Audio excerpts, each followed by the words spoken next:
हमारे बीच में भाई रतनपाल सिंह जी, जिला के अध्यक्ष स्वतंत्र संख्यान जी, पार्टी के हमारे साथी श्री दौलत राम ठाकुर जी, लेखराम ठाकुर जी, बालकृष्ण जी, पंचायत समिति की अध्यक्षा सीता देवी जी, जिला परिषद के उपाध्यक्ष श्री प्रेम ठाकुर जी, पार्टी के हमारे साथी श्री मान सिंह जी, सत्य ठाकुर जी, मंजू गौतम जी, पार्टी के हमारे साथी श्री संतराम जी, रीता देवी जी, आत्मदेव जी, जागृति जी, किशन सिंह जी, देशराज जी, जोगिंदर जी, सुरेंद्र भारती जी और यहाँ उपस्थित deputy commissioner Bilaspur, SP Bilaspur, इनके साथ सभी वरिष्ठ अधिकारीगण, पंचायती राज संस्थाओं के सभी चुने हुए प्रतिनिधि, महिला मंडल के सभी प्रतिनिधि, उपस्थित भाइयों बहनों, नौजवान साथियों और पत्रकार मित्रों, आज एक बार फिर से श्री नैना देवी जी विधानसभा क्षेत्र में आकर के आप सबके बीच में आपका दर्शन करने का सौभाग्य प्राप्त हुआ। आप सब लोगों ने गर्मजोशी के साथ हमारा अभिनंदन किया, स्वागत किया, उसके लिए मैं आप सबका हृदय से आभार व्यक्त करता हूं।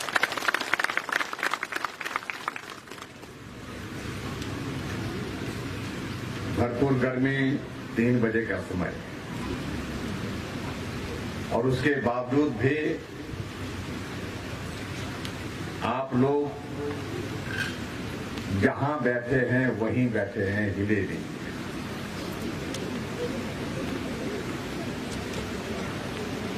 अगर इस वक्त की ऐसी गर्मी में अगर हमारे क्षेत्र में सभा होती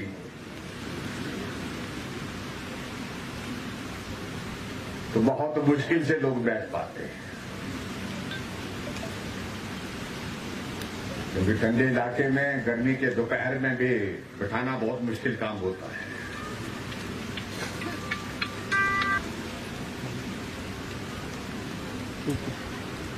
और दूसरी बात ये भी मैं कह सकता हूं, आप सब अनुशासन प्रिय हैं, जिस काम के लिए आए हैं उस काम को पूरा करके जाएंगे, यानी कि सभा में आए तो सभा पूरा करके जाएंगे, तब तक के लिए हिलेंगे नहीं, जाएंगे नहीं, उठेंगे नहीं, ये भी आपने निश्चय किया है, उसके लिए भी मैं आप सबका बहुत बहुत धन्यवाद।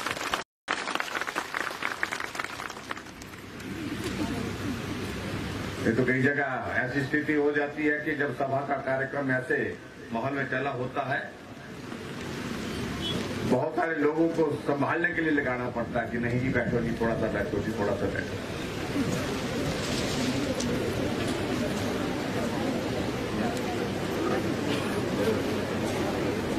आज आपके विधानसभा क्षेत्र में आकर के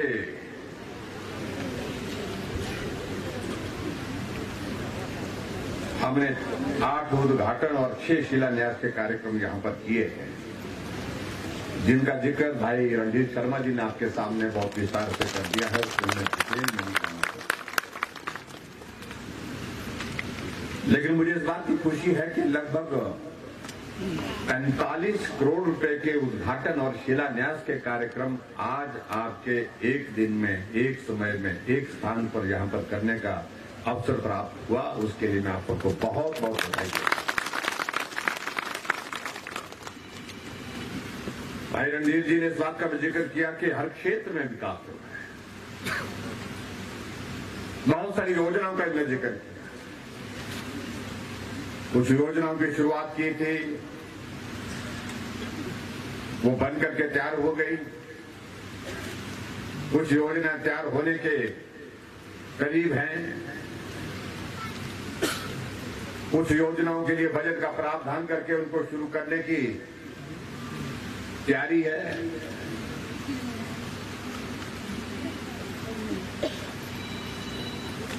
और इस विधानसभा क्षेत्र में हमने प्रयत्न किया है, हमने कोशिश की है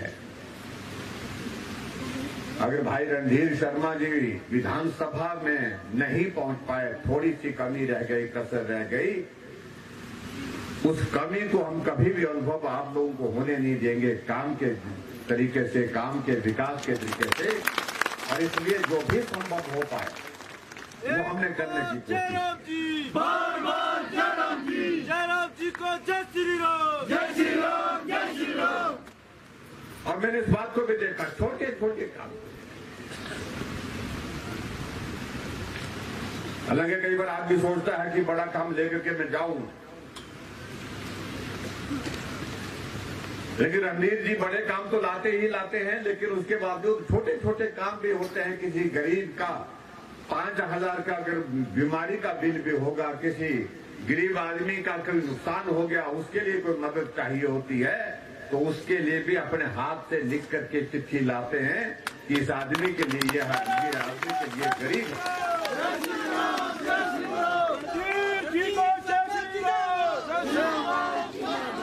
ये गरीब आदमी है, इसके लिए मदद करनी है। ये भाव सदैव अपने दिल में रखना और इस भाव के साथ सदैव काम करते रहना। राजनीति आती जाती रहती है, लेकिन गरीब के लिए सदैव दर्द अपने दिल में रखना, ये सभी के लिए संभव नहीं हो पाता है, जो यहां पर रणधीर शर्मा जी ने किया। मैं इस बात से भी सहमत हूं, बहुत सारे लोग बोलेंगे क्योंकि राजनीति है, कुछ लोगों ने राजनीति करनी है, बोलेंगे तो हमने शुरू किया था तब जाकर के ये हुआ।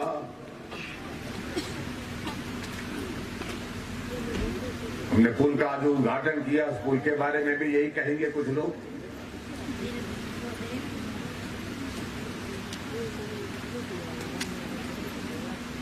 सरकार एक सतत प्रक्रिया होती है, अगर काम के लिए कोई शिलान्यास किया है तो उसको पूरा करना अगली जो सरकार आती है उसकी जिम्मेदारी होती है। हम कांग्रेस की तरह उस तरह से नहीं करते हैं। बहुत जगह हमने ऐसे भी काम देखे कि शिलान्यास पिछली बार किया था, पिछली सरकार ने किया था, पूर्व के मुख्यमंत्री ने किया था, मंत्री ने किया था, और हम इसके लिए बजट का प्रावधान नहीं करेंगे। हमने इस भाव के साथ नहीं, हमने कहा है काम होना चाहिए। अगर काम महत्व का है, काम आवश्यक है, काम सेवा का है, उस काम के लिए बजट का प्रावधान करके उसको पूरा करने का हमने हमेशा कहा। और इसलिए आज उस पुल का हम विधिवत उद्घाटन करके, क्योंकि हमने उसके लिए बजट के बाद प्रावधान किया। ये पुल बनना चाहिए, क्योंकि दूसरा पुल पुराना था, पुराना पुल टूटने की कगार पर, गिरने की कगार पर,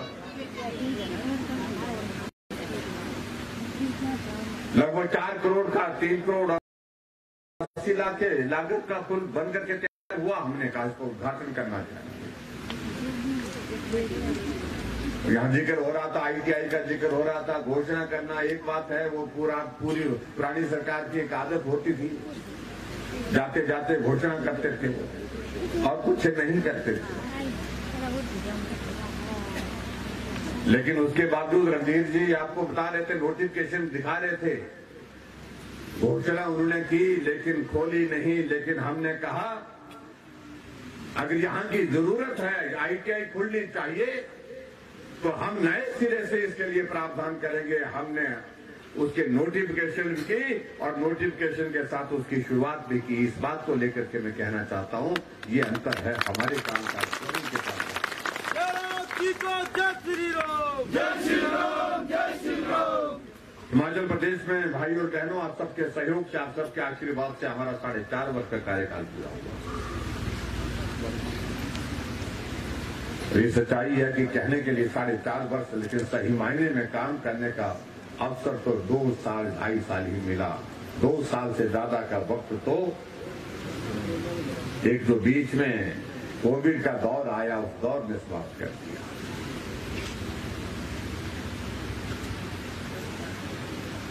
मेरे लिए मुख्यमंत्री बनकर के ये पहली बार इस प्रकार का कार्य किया, ये दायित्व तो मेरे पास पहली बार था।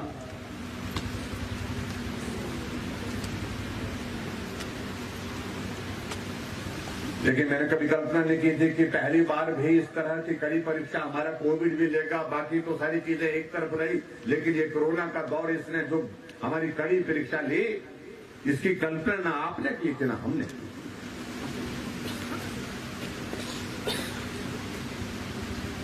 बाकी लोगों को सामान्य परिस्थितियों में प्रदेश का नेतृत्व करने का मौका मिला, काम करने का मौका मिला, हमें वो परिस्थिति नहीं मिल पाई, इसकी हमको सदैव कमी महसूस होती है। इस कोविड के कारण हमारे सामने परिस्थिति इस प्रकार की थी कि आदमी की जिंदगी बचाए पहले या काम करे। एक ऐसा संकट जिसके लिए ना पूरी दुनिया तैयार थी, ना देश तैयार था, ना प्रदेश तैयार था। और एक दौर तो ऐसा हमारे सामने आ गया कि जहां हमको ये सोचने पर विवश होना पड़ा कि कितने लोग जिंदा रहेंगे, कितने नहीं रहेंगे, यही मालूम नहीं हो पा रहा। चारों तरफ एक दहशत का एक माहौल था, अफरा तफरी का एक माहौल था। लेकिन मैं आप सबको भी धैर्य जिस प्रकार से आप लोगों ने रखा, उसके लिए आप सबको भी बहुत बहुत बधाई देता हूं। आप लोगों ने हिम्मत रखी और हिम्मत के साथ आप डटे रहे, खड़े रहे उस संकट में। और दूसरा श्रेय अगर किसी को जाता है, जिन्होंने हम सबको हिम्मत दी, पूरे देश को हिम्मत दी, पूरे देश का मार्गदर्शन किया, हर एक व्यक्ति की जिंदगी को बचाने के लिए प्रयत्न किया, वो देश के यशस्वी प्रधानमंत्री नरेंद्र भाई मोदी जी को जाता। उन्होंने कहा कि संकट बड़ा है, लेकिन डरने से समाधान नहीं है। सावधानियां बरतिए, नियमों का पालन करिए। और जब साइंटिस्ट ने कहा कि इस वायरस से बचने का कोई अभी तक इलाज नहीं है, दवाई नहीं है, तो रास्ता एकमात्र निकला कि अगर वैक्सीन बनकर के तैयार होगी तो वही हमको बचाने में सफल होगी। तो देश के यशस्वी प्रधानमंत्री नरेंद्र भाई मोदी जी ने कहा, देश भर के सभी साइंटिस्ट को 135 करोड़ का ये भारत के अपने देश के अंदर हम वैक्सीन नहीं बना सकते। साइंटिस्ट ने कहा हम प्रयत्न करेंगे। उन्होंने कहा कि प्रयत्न करिए, आप कोशिश करिए, हमसे जो भी मदद चाहिए हम मदद देने के लिए तैयार हैं। और आपने देखा कि वैक्सीन बन करके तैयार हुई, एक नहीं दो बन करके तैयार हुई।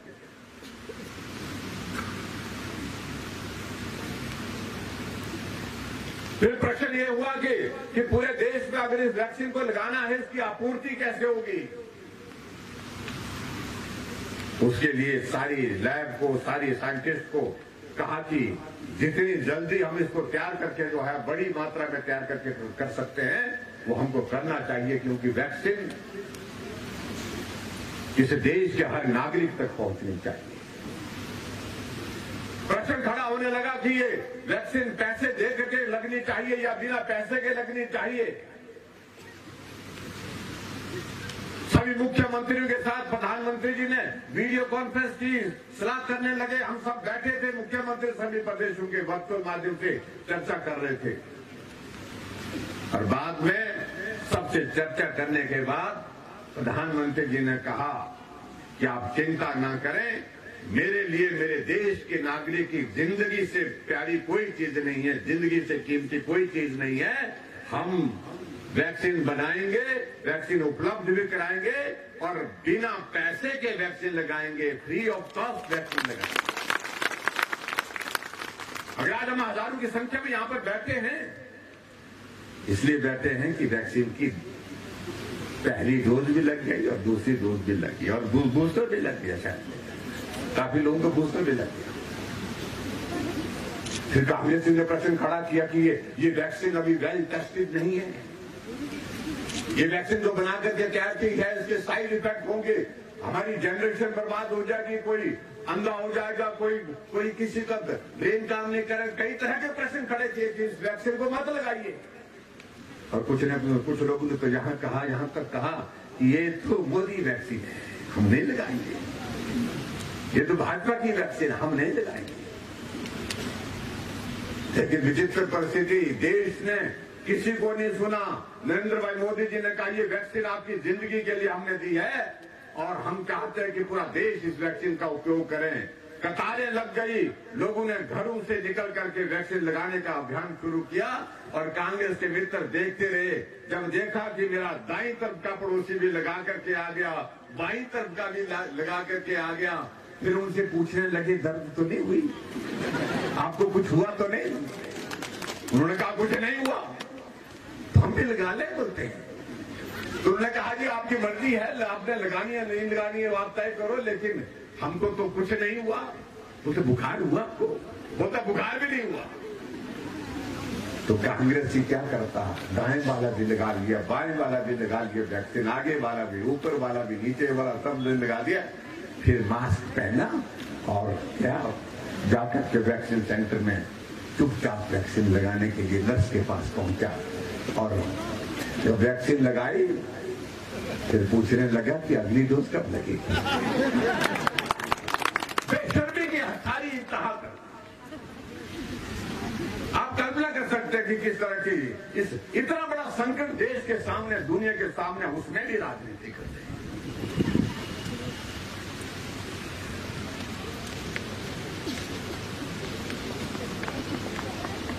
हम एक सभा में बैठे थे, भीड़ बैठी थी। मैंने कहा भी आदरणीय प्रधानमंत्री जी ने हमको भी धन्यवाद किया, हमको भी बधाई दी। उन्होंने कहा कि हिमाचल ने इस कोविड के संकट में बहुत बेहतरीन काम किया। पहली डोज भी पहले नंबर पर रही हिमाचल और दूसरी डोज के लिए भी पहले नंबर पर रहा।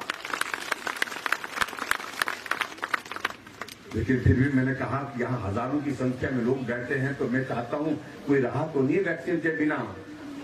तो सबने हाथ खड़े कर दिए। मैंने कहा जिसने एक लगाई है एक हाथ खड़ा करे, जिसने दो लगा ली वो दोनों हाथ खड़े कर दिए। सबने दोनों हाथ खड़े कर दिए। तो सामने कांग्रेसी ने भी दोनों हाथ खड़े कर दिए। हमने कहा भाई आपने भी लगा ली? बोलते जी कहाँ कर क्या करते? बोलते सबने लगा ली इसलिए हमने भी लगा ली। मैं कहा तुम तो बोलते थे कि ये मोदी वैक्सीन है।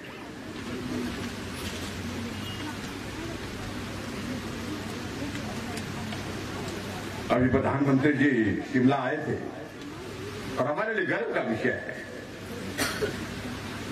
देश के यशस्वी प्रधानमंत्री हिमाचल आए और हिमाचल के रीच के मैदान में आए और शिमला की रैली, वो शिमला की एक आम सभा नहीं थी, सिर्फ सभा नहीं थी।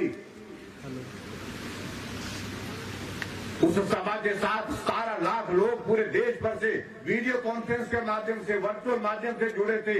700 से ज्यादा जिले सीधे जुड़े हुए थे, जहां मंत्री लोग बैठे हुए थे, विधायक लोग बैठे हुए थे, सांसद बैठे हुए थे और पूरे देश के सभी प्रदेशों के मुख्यमंत्री उस कार्यक्रम को, रीच के मैदान को जो है वर्चुअल माध्यम से देख रहे थे।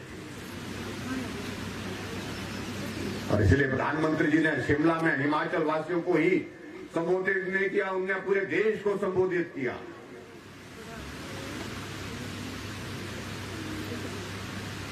हमारे कांग्रेस के मित्र परेशान, प्रधानमंत्री जी आए लेकिन कुछ नहीं किया। अब आप कल्पना करिए, प्रधानमंत्री जी ने 10,000 करोड़ रुपए हिमाचल प्रदेश के लिए अलग अलग प्रोजेक्ट हमको सैंक्शन करके दिए, ये याद नहीं रहता उनको। प्रधानमंत्री जी ने आपके बिलासपुर में एम्स का इसी विधानसभा क्षेत्र के अंतर्गत शिलान्यास करके अभी जुलाई के महीने में उद्घाटन करने के लिए वो दिखाई दी। अटल टनल रोहतांग तो 2024 में पूरा होने के लिए कह रहे थे बीआरओ के अधिकारी, लेकिन नरेंद्र भाई मोदी जी सत्ता में आए, उन्होंने कहा 2024 में नहीं 2020 में चाहिए। 2020 में 3 अक्टूबर 2020 को उस अटल टनल रोहतांग का उद्घाटन करके वो दिखाई नहीं दिया। हिमाचल प्रदेश में हमारे लगभग 50,000 करोड़ रुपए की ग्राउंड ब्रेकिंग ग्लोबल इन्वेस्टर्स के माध्यम से हुई और जिसकी शुरुआत आदरणीय प्रधानमंत्री जी ने धर्मशाला में आकर के की थी, उस ग्लोबल इन्वेस्टर मीट में आकर के वो दिखाई नहीं दिया। हिमाचल प्रदेश में टूरिज्म को बढ़ोतरी देने आगे बढ़ाने के लिए 2100 करोड़ रुपए का एडीबी का प्रोजेक्ट हमको सैंक्शन करके दे दिया, उसको भी वो उपलब्धि नहीं मानते, उसको भी नहीं कहते कि प्रधानमंत्री जी ने कुछ किया है।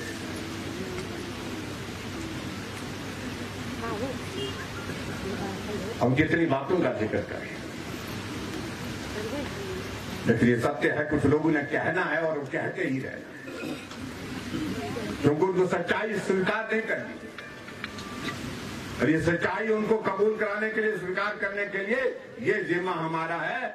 हम लोगों के बीच में जाकर के निश्चित रूप से जाएंगे और इस बात का जिक्र करेंगे जो प्रधानमंत्री जी ने हिमाचल प्रदेश के लिए जो योगदान दिया है, सहयोग दिया है, उसको कभी हम भुला नहीं सकते, जीवन भर नहीं भुला सकते। शिमला पहुंचे प्रधानमंत्री जी और स्कैंडल पॉइंट पर रुक करके गाड़ी से उतर पड़े।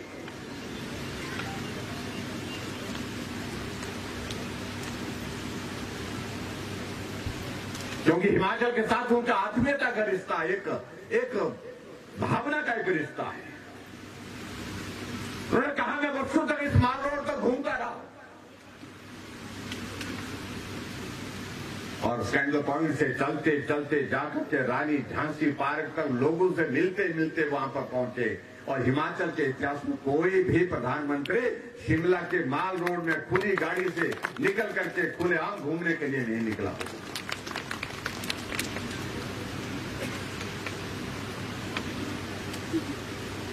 अब कांग्रेस के मित्रों को परेशानी हो गई, मालूम पड़ा कि 16 और 17 तारीख को फिर से प्रधानमंत्री जी धर्मशाला 2 दिन के लिए आ रहे हैं।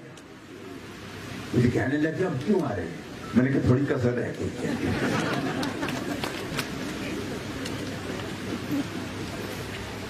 तसल्ली तो कराएंगे भाई, उनको समझना पड़ेगा इस बात।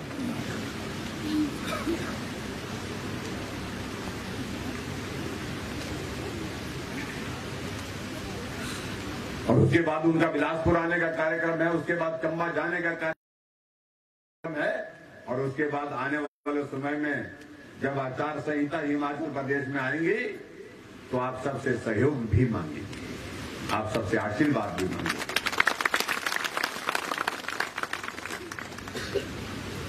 हमारे कांग्रेस के मित्र बहुत छोड़ डालते थे। अभी 5 प्रदेशों में चुनाव हो रहा था तो बहुत जोर से उछल करके बोल रहे थे बस हम तो जीत गए। हमने कहा कहां जीते? बोलते बस जीत जाएंगे। और ज्यादातर आपका पड़ोस का जो हमारा राज्य है पंजाब, वहां के लिए तो ऐसे बोलते थे बस आगे तो चन्नी साहब आगे, चन्नी साहब जीतेंगे। मैंने कहा यार मुझे तो नहीं लगता है। और जिस दिन परिणाम निकला उस दिन विधानसभा का सेशन लगा होता। जब विधानसभा के अंदर गए मैंने जरा जोर से नमस्ते की उनको, जरा वो इधर उधर देख रहे थे। हमने कहा भाई कोई बात नहीं, होता रहता है। तो मैंने कहा चन्नी साहब तो दोनों जगह से चले गए, हमें भी बहुत बुरा लगा। मैंने एक प्रदेश उनके पास था वो नहीं रहा। उत्तर प्रदेश में जहां पर 400 से ज्यादा सीटें हैं वहां पर 2 सीटें आई। और दूसरी तरफ देखिए जो 4 प्रदेश के परिणाम आए, 4 में हमारी सरकार थी और 4 में भारतीय जनता पार्टी की सरकार फिर से बनी।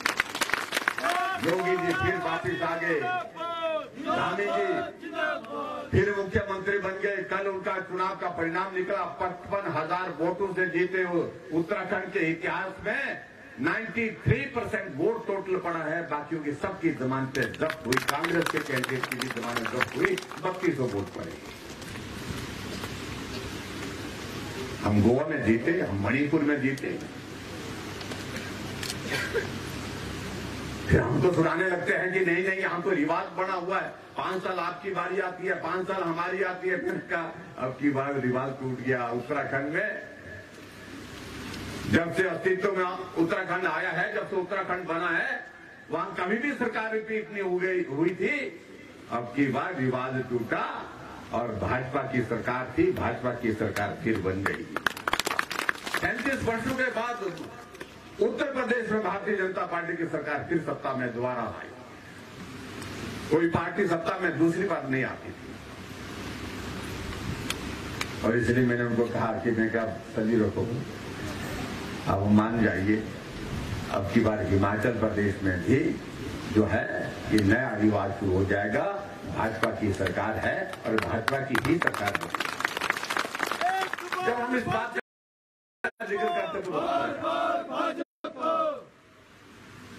कुछ लोग बोलते नहीं नहीं ऐसा नहीं होगा, हमारे लिए बोलने के लिए बोलिए, जब बचा ही कुछ नहीं उस पार्टी का। पूरे देश भर में जहां जहां वो वर्षों तक सत्ता में रहती थी वहां वो सत्ता से बाहर हो गई। अगर आज वहां पर राजस्थान में चुनाव हो जाए, मैं कह सकता हूं कि कांग्रेस को जो है वो दर्जन दर्जन सीट लेना मुश्किल हो जाएगा। वो स्थिति राजस्थान की है, वही स्थिति छत्तीसगढ़ की है। और हिमाचल प्रदेश में मैं सिर्फ इतना ही कहना चाहता हूं, हिमाचल प्रदेश अब की बार इतिहास बनाएगा और इतिहास बनाएगा, निश्चित रूप से बनाएगा। और उसमें आप सबका सहयोग चाहिए। इस विधानसभा क्षेत्र में अगर पिछली बार कमी रह गई है तो अब की बार ये कमी नहीं रहनी चाहिए, ये मैं आप सबसे दे देता हूं।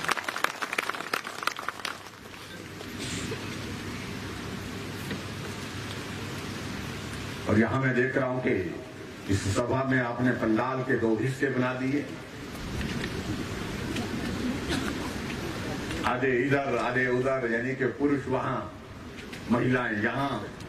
लेकिन एक और चीज देख रहा हूं मैं, पुरुष जहां पर बैठाए गए उनके सामने भी वहां पर महिलाएं बैठी,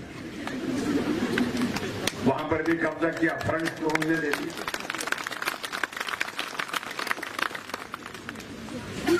अभी रणधीर जी कह रहे थे कि हमने निर्णय किया कि महिलाओं की संख्या 50% है और 50% के लिए जो है हम किराया भी आधा लेंगे।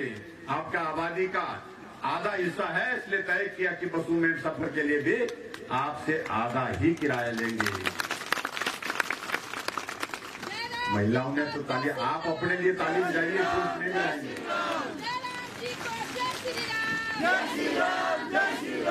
ये पुरुष नहीं बजाएंगे, आप अपने लिए अपने आप बजाओ।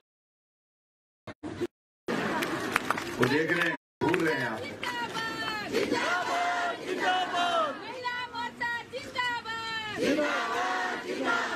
नहीं, पुरुष मोर्चा भी जिंदाबाद। और क्या करें, वक्त ऐसा आ गया। एक मेरे साथी ने मेरे को फोन किया, मैसेज किया, हाँ, मुझे मैसेज किया कि भाई आपने महिलाओं के लिए 50 आधा किराया माफ कर दिया, हम पुरुषों ने क्या बिगाड़ा था। हमने कहा भाई आपने कुछ नहीं बिगाड़ा है, आपका भी इसमें भला हो रहा है। वो तो हमारा क्या भला हो रहा है, बोलता है किराया तो उनका माफ किया आपने आधा। हमने कहा आपका भला इसलिए हो रहा है कि बटुआ आपका ही खुलेगा, अब आधा खुलेगा। हाँ बोलता है ये तो बात ठीक है। तो मैंने कहा ठीक है, तो फिर आपको मार के चलना पड़ेगा। और उसी तरह से हमने अब की बार ये भी तय किया, पानी का बिल हमने माफ करने की बात कही, क्योंकि कुछ लोग देते थे, कुछ लोग नहीं देते थे। बड़ी दिलचस्प कहानी है। हम किराया लेते थे, पानी का किराया ले रहे थे। मैंने अधिकारी को पूछा कितना किराया बनता है हमारा हिमाचल प्रदेश में, गांव में बिजली पानी का बिल कितने का बनता है? बोले 30 करोड़। मैंने कहा 72 लाख की आबादी में पानी के नल सब घर में लग गए, लेकिन उसके बावजूद हमको किराया मिलता है सिर्फ 30 करोड़ रुपए। बोलते जी क्या करना, कि कुछ लोग देते नहीं है। हमने कहा कौन नहीं देते? बहुत लोग देते नहीं है। मैंने कहा कौन लोग नहीं देते? बोलते जो थोड़ा दादागिरी करते हैं वो देते हैं। तो मैंने कहा देता कौन है? बोलते सीधे साधे लोग, जो गरीब लोग हैं वो दे देते हैं। उनको हमारा तो मीटर जाकर के बोल देता कि भाई आपको किराया बिल आया, वो दे देते। मैंने कहा ये क्या बात वाली, सीधे साधे लोगों से आप किराया ले रहे हैं और जो सीधे साधे नहीं है उनसे आप किराया नहीं ले रहे। मैंने कहा ये 2 चीजें नहीं चलेंगी, या तो सबसे लीजिए या तो सीधे साधे लोगों से भी मत लीजिए। तय किया हमने कि हिमाचल प्रदेश में जितने भी लोग हमारे गांव में हैं उनके घर में नल लगा होगा, लेकिन हम पानी का किराया नहीं देंगे, 0 बिल देंगे, बिना पैसे के पानी देंगे।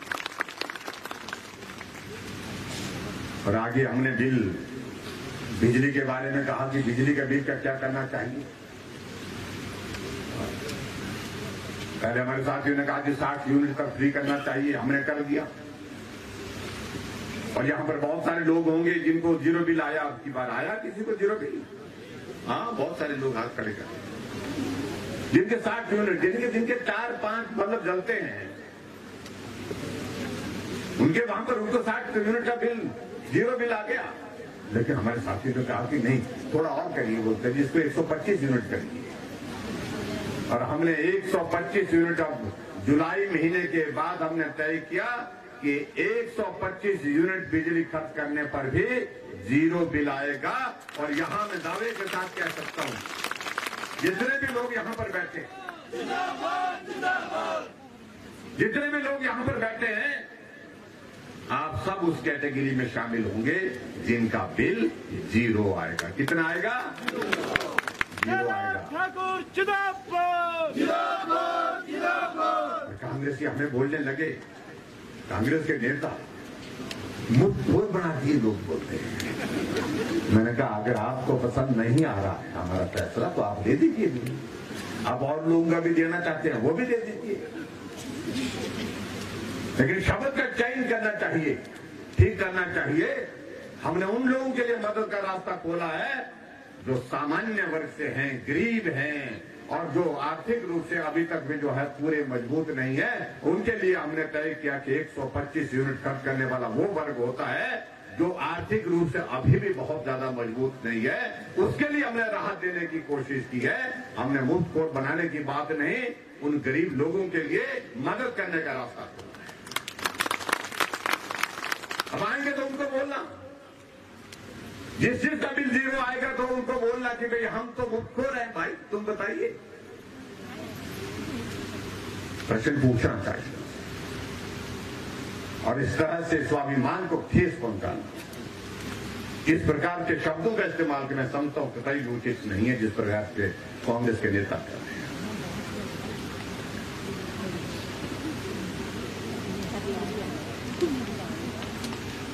यहां पर चली हुई थी कौन बनेगा प्रधान, कौन बनेगा, कौन नेता बनेगा, कौन क्या होगा, तो क्या कर दिया, सबको खुश करने की कोशिश की गई।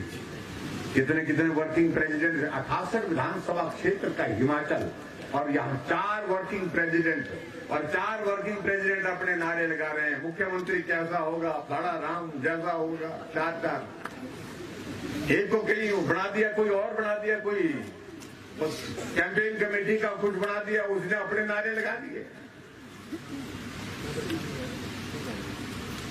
और मुझे मालूम नहीं किस किस को क्या बनाया होगा, यहां वालों को पता नहीं क्या बनाया है कि नहीं बनाया। अब कांग्रेस की कल रैली थी किन्नौर में, पुलिस को संभालने पड़े वहां पर जाकर के मंच पर, एक दूसरे के सिर फोड़ने पर आ गए। इस कांग्रेस का कुछ बचा नहीं और वो इस प्रकार से लड़ रही है।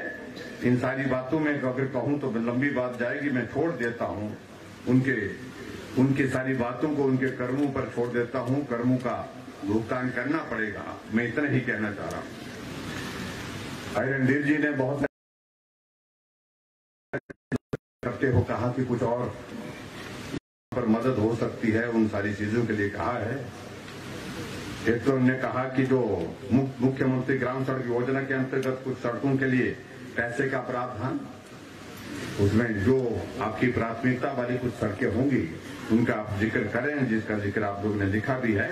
मैं उन पर डिटेल में जाऊंगा, वक्त लगेगा, लेकिन मैं इतना जरूर करूंगा कि जो हिस्सा आपके इसमें विधानसभा क्षेत्र के लिए सड़कों के निर्माण के लिए दिया जा सकता है वो निश्चित रूप से देंगे, ये मैं आपको विश्वास दिलाता हूं।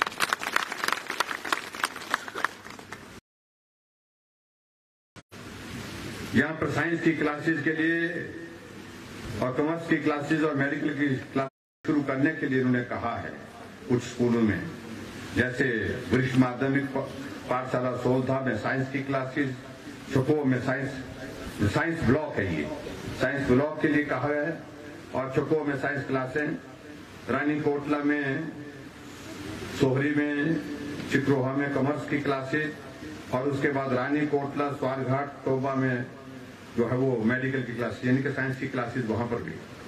तो मैं यही कहना चाहता हूं कि इसमें हमारे कुछ थोड़ी बहुत वो औपचारिकता होती है, नॉर्म्स की होती है, और मुझे उम्मीद है कि ये सारे जो है वो नॉर्म्स के मुताबिक होंगे। तो यहाँ जहां जहां भी रणधीर जी ने लिख करके दिया है उसको पूरा करेंगे, ये मैं आपके बीच में कहना चाहता हूँ। जहां निश्चित एक चीज को लेकर के यहाँ पर एक सड़क जो नवगांव बेरी सड़क है, जिस सड़क से हमारा भी आना जाना होता है कई बार, और सड़क जो है वो नजदीक है, मंडी जाने के लिए भी नजदीक है, लेकिन वो चौड़ी नहीं है, खुली नहीं है, मोड़ बहुत ज्यादा है और उसके साथ साथ में वो तंग है। उस सड़क को डबल लेन करने की जो बात कही है, इसके लिए हम पहले ही विचार कर रहे हैं, कुछ न कुछ रास्ता इसका निकालेंगे। ये मैं आपके बीच में कहना चाह रहा हूं, ताकि उस सड़क से जो है वो ट्रैफिक डाइवर्ट भी हो और जाने आने के लिए रास्ता सुगम हो, सरल हो, इस बात को सुनिश्चित करेंगे। यहाँ 2 जगह के लिए बस के रूट का जिक्र किया है, मलोकर से हरिद्वार बाया द्योत और बरवाना से शिमला बाया खारसी। हमारी नई बसें एचआरटीसी की आ रही हैं और मैं ये कहना चाह रहा हूं, जिसके कारण हमारे बहुत सारे जो रूट जो डिस्टर्ब हुए पड़े हैं, क्योंकि बसें बहुत पुरानी हो गई थी, उसमें बसों को खरीदना जरूरी था। इन दोनों रूटों पर जो है बस का प्रावधान करेंगे, ये भी मैं आपके बीच में कहना चाहता हूं, इसको भी पूरा करेंगे।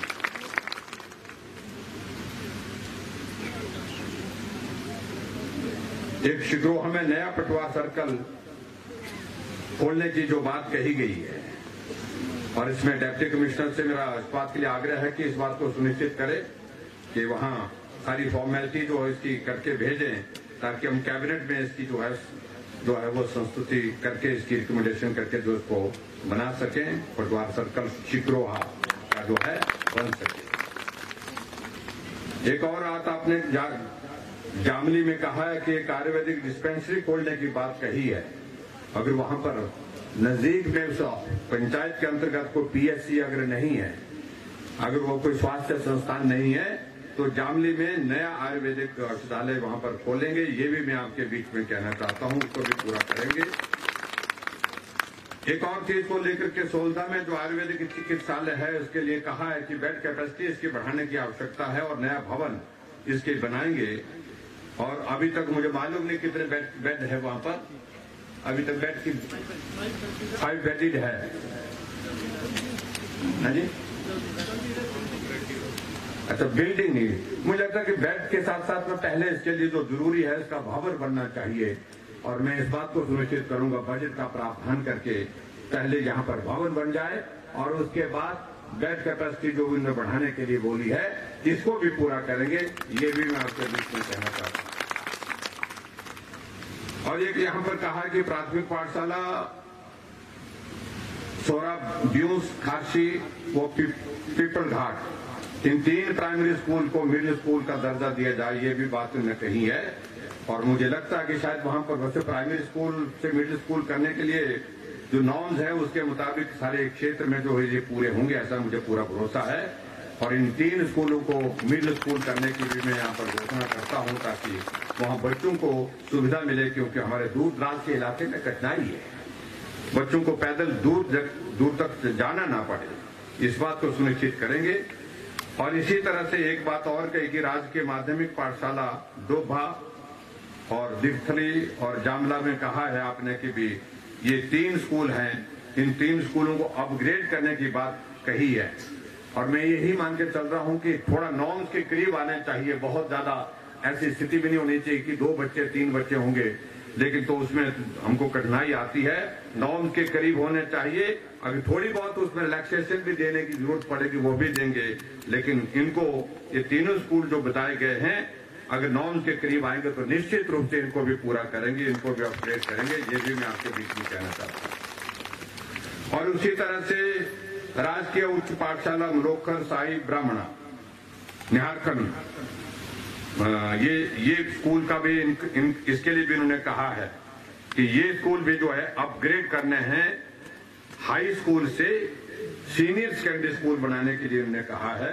मैं आपके बीच में यही कहना हूं, जैसे मैंने पहले भी कहा कि नॉर्म्स के करीब थोड़ा पहुंचना चाहिए, बहुत ही कमी होगी तो बात अलग है, थोड़ा उसमें विचार करेंगे, लेकिन नॉर्म्स के करीब पहुंचेंगे तो निश्चित रूप से इनको भी अपग्रेड करेंगे।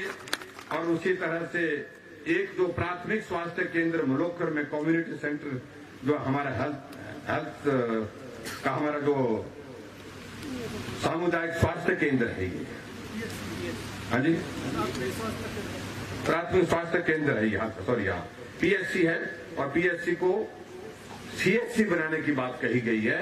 तो पीएचसी मुलोकर को पीएचसी बनाने की मैं यहाँ पर घोषणा करता हूँ, उसको पूरा करेंगे। और अंत में एक बात और कही है, ये बहुत बड़ा काम इनने हमारे डाल दिया है, हमारी शराफत का ये बहुत फायदा उठा रहे हैं और ये कह रहे हैं कि सभी जगह जो है वो डिवीजन हो गया, तो मैं बिना डिवीजन के हूँ, तो आपका डिवीजन भी अच्छा है। तो नैना देवी विधानसभा क्षेत्र के लिए जल शक्ति विभाग का अलग से डिवीजन की उन्होंने मांग की है और मैं इस बात को समझ सकता हूँ कि कहाँ आपका यहाँ पर ये इलाका जो ऊपर वाला जो इलाका पड़ता है नमहूर से लेकर के जाकर के कहाँ आपका जो है वो पंजाब बॉर्डर तक जो है विधानसभा क्षेत्र का इलाका लगता है। और स्वाभाविक रूप से इस बात को लेकर के हम महसूस भी करते हैं कि जरूरत भी रहती है हर विधानसभा क्षेत्र में। कोशिश की है हमने हिमाचल प्रदेश में ताकि डिवीजन अपने विधानसभा क्षेत्र का लक्ष्य हो ताकि व्यवस्थित ढंग से वहां पर कार्य हो सके। तो ये मैं आप सबकी मांग जो है नैना देवी विधानसभा क्षेत्र के लिए जल शक्ति विभाग का एक नया डिवीजन खोलने की भी मैं घोषणा करता हूं और मैं समझता हूं इसको पूरा करेंगे। और इसके अलावा कौन से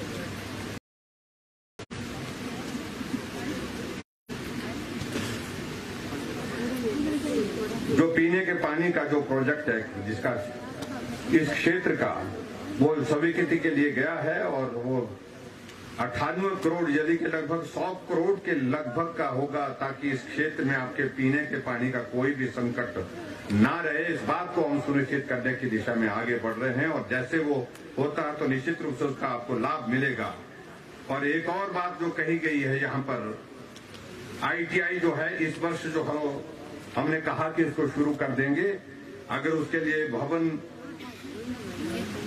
अगर यहाँ पर उपलब्ध हो जाता है किराए पर तो जल्दी से आप उसकी व्यवस्था करें ताकि उसको हम जल्दी से शुरू कर सकें। ये भी मैं आपके बीच में कहना चाहता हूँ। और बिल्डिंग का निर्माण जो है जहाँ जमीन देंगे कहाँ दे रहे हैं जमीन यही आप नजदीक दे रहे हैं तो उसको वहां पर बनाएंगे, जमीन भी जल्दी करें।